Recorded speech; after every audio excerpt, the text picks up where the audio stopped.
മേടക്കു പകരം മണമാ സുബ്ഹാന കിടക്കേണ്ടതാണതിലെത്രയോ അസ്മാന ചിതലും പുഴുക്കളും തവളം പെരുത്തുണ്ടതിൽ ചെല്ലുന്നതാണവകൾക്ക് നീ സന്തോഷമേ കാർഡില്ല റേഷൻ വേണ്ട പോലതിലുണ്ട് ക്യൂ സിസ്റ്റമില്ല തള്ളലാണതുകൊണ്ട്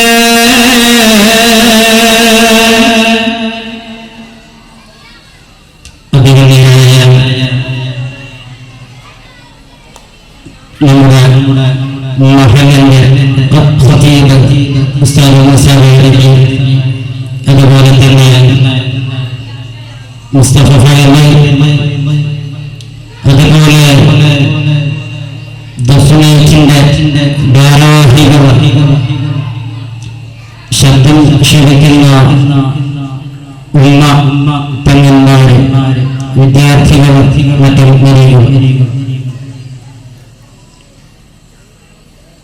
അല്ലാഹു സുബ്ഹാനഹു വ തആല ഈ ഭൂമി ലോകത്തേക്ക് നമ്മെ സൃഷ്ടിച്ചയച്ചു.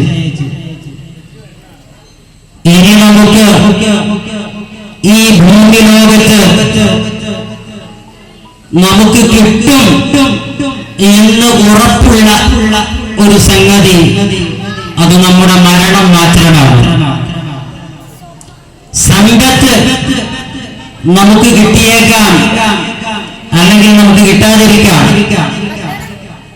അതുപോലെ പല സൗഭാഗ്യങ്ങളും നമുക്ക് കിട്ടിയേക്കാം, അല്ലെങ്കിൽ കിട്ടാതിരിക്കാം. പക്ഷേ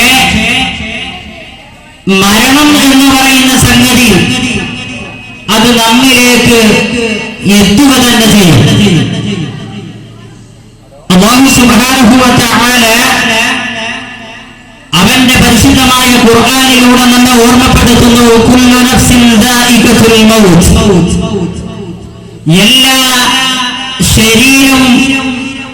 എല്ലാ ശരീരങ്ങളും മരണത്തെ വിധിച്ചു നോക്കുക തന്നെ ചെയ്യുമെന്ന് അല്ലാഹു തആല തീർച്ചപ്പെടുത്തി പറയുകയാണ്. അതുപോലെ തന്നെ വസ്സമാഇ ദാത്തിൽ ബുറൂജ് എന്ന് പറയുന്ന സൂറത്തിൽ അല്ലാഹു തആല പറയുന്നു, ഇന്ന ബത്ശ റബ്ബിക ലശദീദ്. അവൻ ഏത് സുശക്തമായ കോട്ടക്കുള്ളിലാണെങ്കിലും ശരി, മരണം അവനെ തേടി എത്തുക തന്നെ ചെയ്യുമെന്ന് പരിശുദ്ധ ഖുർആനിൽ അല്ലാഹു തആല മാനവരാശിയെ ഓർമ്മപ്പെടുത്തുകയാണ്. അപ്പൊ നമുക്ക് മരണം നിർബന്ധമാണ്. ആ മരണം നമ്മിലേക്ക് എത്തുന്നതിന്റെ മുമ്പ് ഈ ദുനിയാവിൽ ധാരാളം സൽക്കർമ്മങ്ങൾ നാം ചെയ്തു കൂട്ടണം. നമ്മുടെ മരണം എപ്പോഴാണ് നമ്മെ പിടിപെടുക എന്ന് നമുക്കൊരിക്കലും നിർവചിക്കാൻ സാധ്യമല്ല. ആ മരണം പിടിപെടുന്നതിന്റെ മുമ്പ് നമ്മൾ ധാരാളം സൽക്കർമ്മങ്ങൾ ചെയ്തു കൂട്ടേണ്ടതുണ്ട്. കാരണം മരണത്തിന്റെ സമയം നമുക്ക് അറിയില്ല. നമ്മളെപ്പോഴും ചിന്തിക്കുന്നത് ഞാൻ ഈ അടുത്ത കാലത്തൊന്നും മരണപ്പെടില്ല, എനിക്ക് ഒരുപാട് സമയമുണ്ടെന്ന ധാരണയിലാണ്.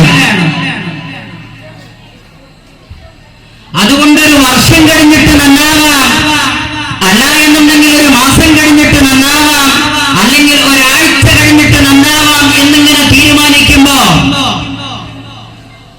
മഹാനായ ശുജാഇ റഹ്മത്തുള്ളാഹി അലൈഹി പറഞ്ഞതുപോലെ, നടന്ന് പോകട്ടെ നാളെ ആകട്ടെ, നാളെ കുനാളെ നീളം വിട്ടാട്ടെ, കൂടുന്നു കൊല്ലങ്ങൾ മാസങ്ങൾ ആഴ്ച,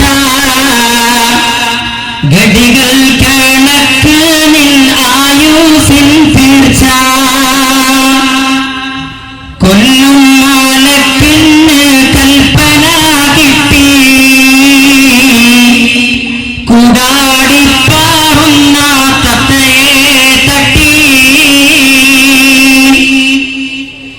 നമ്മളിങ്ങനെ അതേ ചിന്തിക്കുകയാണ്. ഒരു വർഷം കഴിഞ്ഞിട്ട് നന്നാവാം, സുബ്ഹാനല്ലാഹ്, ഒരു വർഷം കഴിഞ്ഞിട്ട് നന്നാവാമെന്ന് തീരുമാനിക്കുമ്പോഴേക്ക് ആയുസ്സിൽ നിന്നതാ ഒരു വയസ്സങ്ങ് കുറഞ്ഞു പോകുന്നു. അങ്ങനെ ചിന്തിക്കുന്നതിനിടക്ക് കൊല്ലും മാലത്തിന്നു കൽപ്പന കിട്ടി, കൂടാടിപ്പാറുന്ന തത്തയെ തട്ടി. ആ സമയത്തെങ്ങാനും മലക്കുൽ മൗത്ത് അസ്റായീൽ അലൈഹിസ്സലാം നിനക്കു നേരെ മരണമാകുന്ന പുലിക്കുട്ടിയെ അങ്ങ് കയറൂരി വിട്ടാൽ അതേ നിന്റെ പ്രതീക്ഷയ്ക്ക് പിന്നെ വകുപ്പില്ല. ഇമാമുന ശാഫിഈ തങ്ങൾ പറഞ്ഞില്ലേ, വമൻ നസലത് ബിസാഅതിഹിൽ മനായാ വലാ അർമൻ തഖീഹി വലാ സമാഉ. അതേ മോനെ, നിനക്കു നേരെ അസ്റായീൽ അലൈഹിസ്സലാം മരണമാകുന്ന പുലിക്കുട്ടിയെ നിനക്കു നേരെ കയറൂരി വിട്ടാൽ ആകാശമണ്ഡലങ്ങളിൽ ഓടിയൊളിക്കാൻ നിനക്ക് സ്ഥലമില്ല. അതുപോലെ തന്നെ ഭൂമിയിൽ ഓടിയൊളിക്കാൻ നിനക്ക് സ്ഥലമില്ല. കാരണം എന്താണ്? അല്ലാഹു തആല പരിശുദ്ധ ഖുർആനിൽ വളരെ വ്യക്തമായി പറഞ്ഞു, ഇന്ന ബത്ശ റബ്ബിക ലശദീദ്. അവനേത് സുശക്തമായ കോട്ടക്കുള്ളിലാണെങ്കിലും അതേ മരണം അവനെ പിടികൂടുക തന്നെ ചെയ്യുമെന്ന് പടച്ചറപ്പിന്റെ തിരുത്തപ്പെടാത്ത പ്രഖ്യാപനമാണ് കേട്ടോ. അതുകൊണ്ട് മരണം പിടിപെടുന്നതിന്റെ മുമ്പ് അതേ നമ്മുടെ കൽബ് നമ്മളൊന്ന് ശുദ്ധീകരിക്കണം. കൽബ് ശുദ്ധിയായവർക്ക് മാത്രമേ റബ്ബിന്റെ അടുക്കൽ രക്ഷയുള്ളൂ. നല്ല ഹൈറായ പ്രവർത്തനങ്ങൾ അങ്ങ് ചെയ്തു കൂട്ടണം. ഏതു മേഖലയിലാണെങ്കിലും ഹൈറ് ചെയ്യാൻ എന്തെങ്കിലും ഒരു വഴി നമുക്ക് ലഭിച്ചാൽ നമ്മൾ ആ വഴിയെന്ന് സ്വീകരിക്കണം. അറിയില്ലേ നിങ്ങൾക്ക് സ്വർഗം കൊണ്ട് സന്തോഷിക വാർത്ത അറിയിക്കപ്പെട്ട സയ്യിദുനാ ഉമർ ഇബ്നുൽ ഖത്താബ് റളിയല്ലാഹു അൻഹു ആരാണ്? സുമയ്യിന അൻ അബി ബക്കർ വഅൻ ഉമരി വഅൻ അലി വഅൻ ഉസ്മാൻ ബിൽ കറമി. ഹബീബായ തങ്ങളുടെ ശറഫാക്കപ്പെട്ട നാവുകൊണ്ട് പറയാണ്, യാ അബാ ബക്കർ അൻത ഫിൽ ജന്ന, യാ ഉമർ അൻത ഫിൽ ജന്ന. ഉമറേ, നിങ്ങൾ സ്വർഗ്ഗത്തിലാണ്. അതേ, ഇനി അത് ഒരാൾക്കും തിരുത്താൻ സാധ്യമല്ല. അപ്പൊ മുത്തുനബി തങ്ങൾ പറഞ്ഞു സ്വർഗ്ഗത്തിലാണെന്ന് പറഞ്ഞ് ഉമർ ഇബ്നുൽ ഖത്താബ് റളിയല്ലാഹു അൻഹു ഇസ്ലാമിന്റെ റിപ്പബ്ലിക്കിന്റെ രണ്ടാമത്തെ ഖലീഫയാണ്. അതാ തന്റെ പ്രജകളുടെ കാര്യം ഇങ്ങനെ അന്വേഷിക്കാൻ നടക്കുന്ന സമയത്ത് സുബ്ഹാനല്ലാഹ് ഒരു വീട്ടിലേക്ക് അർദ്ധരാത്രി അങ്ങ് കയറി ചെല്ലുകയാണ്. മഹാനായ ഉമർ ഇബ്നുൽ ഖത്താബ് റളിയല്ലാഹു അൻഹു അങ്ങ് കയറി ചെല്ലുമ്പോൾ അർദ്ധരാത്രിയാണ് സമയം. ആ വീട്ടിൽ ഒരു സ്ത്രീ മാത്രമാണ് താമസിക്കുന്നത്. ഇത് മഹാനായ ത്വൽഹ റളിയല്ലാഹു അൻഹു കാണുകയാണ്. അവിടുന്ന് ചിന്തിക്കുന്നു, എന്താണ് അമീറുൽ മുഅ്മിനീനായ ഉമറുൽ ഫാറൂഖ് തങ്ങൾക്ക് ഈ വീട്ടിൽ കാര്യം അർദ്ധരാത്രി? അപ്പൊ അതുകൊണ്ട് ഇൻഷാ അല്ലാഹ് അതൊന്നും നിനക്ക് ചോദിക്കണം. മോശപ്പെട്ട വല്ല കാര്യത്തിനുമാണ് ഉമർ ഇബ്നുൽ ഖത്താബ് റളിയല്ലാഹു അൻഹു പോയതെങ്കിൽ എന്റെ കയ്യിലുള്ള വാളുകൊണ്ട് ഞാൻ അദ്ദേഹത്തെ ശരിപ്പെടുത്തുന്നതാണ്, കൊന്നുകളയുന്നതാണ്. സുബ്ഹാനല്ലാഹ്, നേരം പുലർന്നപ്പോ മഹാനായ ത്വൽഹ റളിയല്ലാഹു അൻഹു ആ വീട്ടിലേക്ക് അങ്ങ് കയറി ചെന്നു. ആ വീട്ടിലേക്ക് കയറി ചെന്നപ്പോ കാണാൻ കഴിയുന്ന കാഴ്ച എന്തെന്നറിയുമോ? പനനാരി കൊണ്ട് വരിഞ്ഞു കോർത്തൊരു കട്ടി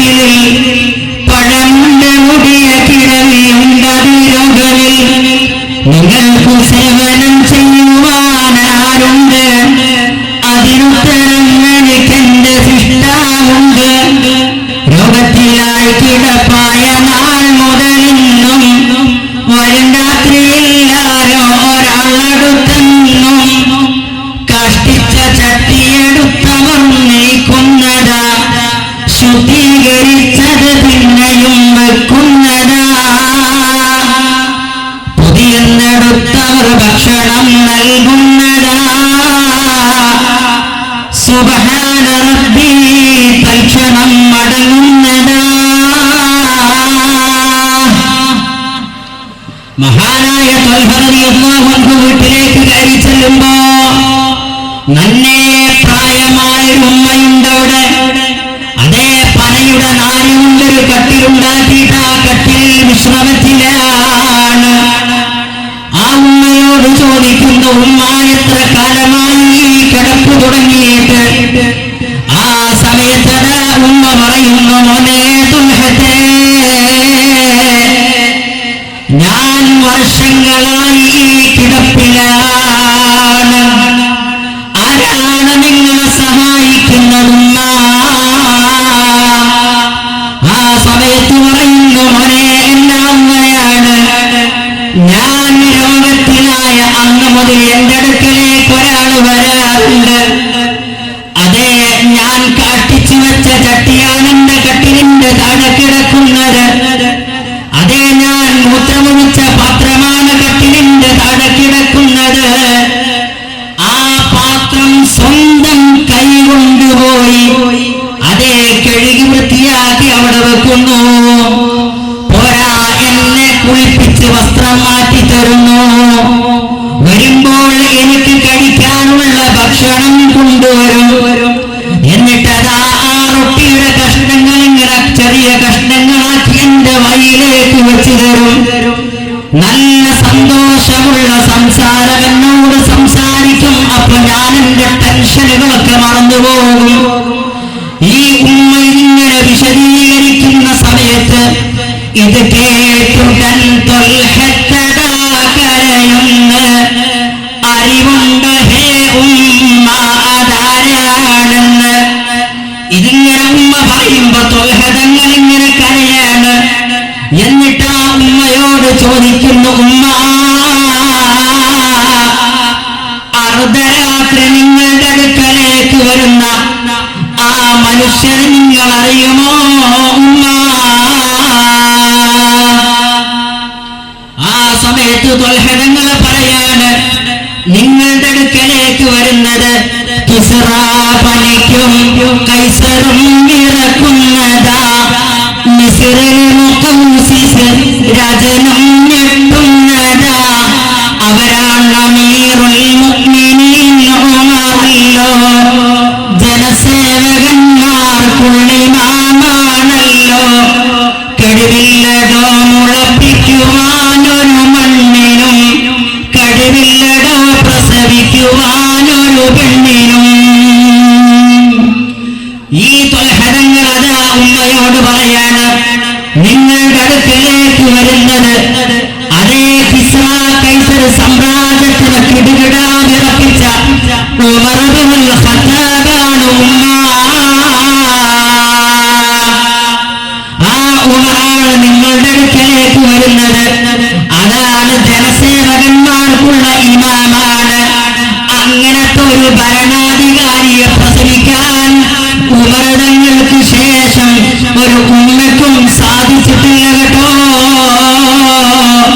അപ്പൊ ഞാൻ പറഞ്ഞു വന്നത്, സ്വർഗത്തിലാണെന്ന് മുത്തുനബി തങ്ങൾ ഉറപ്പിച്ചു പറഞ്ഞിട്ടും ആ ഉമർ തങ്ങൾ ചിന്തിച്ചത് എന്താണ്? ഞാൻ ചെയ്യുന്ന ചെറിയൊരു കാര്യം അതേ മദീനയുടെ പ്രധാനമന്ത്രിയായിരിക്കുമ്പോഴും അതേ ഒരു സ്ത്രീ കാഷ്ടിച്ച ചട്ടി സ്വന്തം കൈകൊണ്ട് വൃത്തിയാക്കിയെങ്കിൽ, മൂത്രമൊഴിച്ച ചട്ടി സ്വന്തം കൈകൊണ്ട് വൃത്തിയാക്കിയെങ്കിൽ, അതെന്തുകൊണ്ടാണ്? അത്തരം ഒരു പ്രവൃത്തി ചെയ്തിട്ടെങ്കിലും ആഖിറത്തിൽ പാവപ്പെട്ട ഉമർ രക്ഷപ്പെട്ടുവെങ്കിൽ എത്ര നന്നായിരുന്നു. ഇതാണ് ഉമർ തങ്ങൾ ചിന്തിക്കുന്നത്. ഈ ചിന്തയാണ് നമുക്കും വേണ്ടത്. നമ്മുടെ നാട്ടിൽ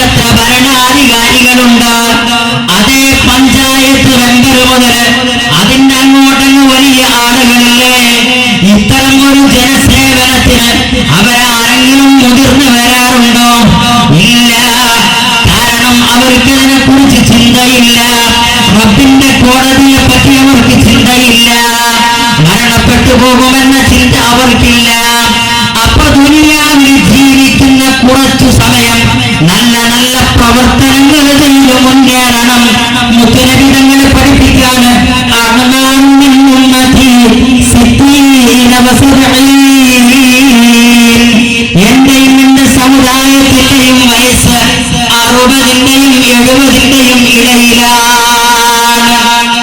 60ന്റെയും 70ന്റെയും ഇടയിലാണ്. മുൻഗാമികളായ ആളുകൾക്ക് ധാരാളം കൊല്ലം ജീവിക്കാനുള്ള അവസരമുണ്ട്. എന്നാൽ മുത്തനബിന്റെ ഉമ്മത്തായ നമുക്ക് വളരെ കുറച്ചു സമയം മാത്രമേ അല്ലാഹു തആല നിശ്ചയിച്ചു തന്നിട്ടുള്ളൂ. ആ ജീവിക്കുന്ന കാലമത്രയും അതേ നിങ്ങൾ നല്ല പ്രവർത്തനങ്ങൾ ചെയ്തുകൊണ്ട് മുന്നേറണം. അതിലൊന്നാണ് 5 വക്ത് നിസ്കാരം.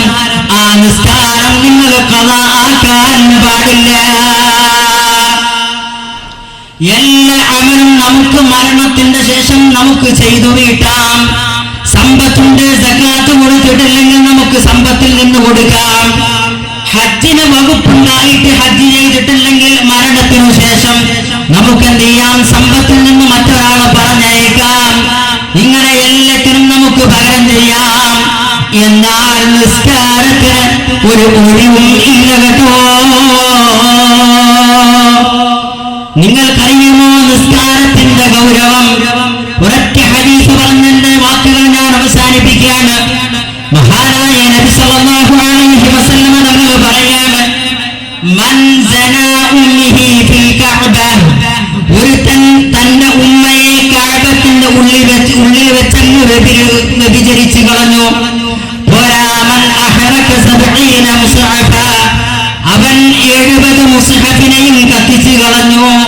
വഖതല നബിയൻ, ഒരു നബിയങ്ങ് കൊന്നു കളഞ്ഞു. മാരകമായ 3 തെറ്റാണ് ചെയ്തത്. അതേ, ഒന്നൊരു പ്രവാചകനെ കൊന്നുകളഞ്ഞു, 70ഓളം മുസ്ഹഫിനെ കത്തിച്ചു കളഞ്ഞു. പോരാ, സ്വന്തം ഉമ്മയെ കഅബ ശരീഫിന്റെ ഉള്ളിൽ വെച്ചങ്ങ് വ്യഭിചരിച്ചു.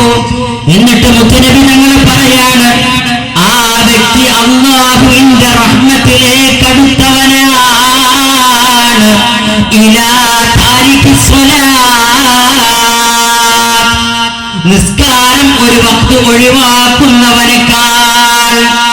അപ്പൊ നിസ്കാരം ഒരു വക്ത് ഒഴിവാക്കുക എന്നത് വലിയ പ്രശ്നം തന്നെയാണ്. അതുകൊണ്ട് നിസ്കാരത്തിന്റെ കാര്യത്തിൽ വളരെ ഗൗരവം കാണിക്കണം. നമുക്ക് സുന്ദരമായ പള്ളിയുണ്ട് ഇവിടെ.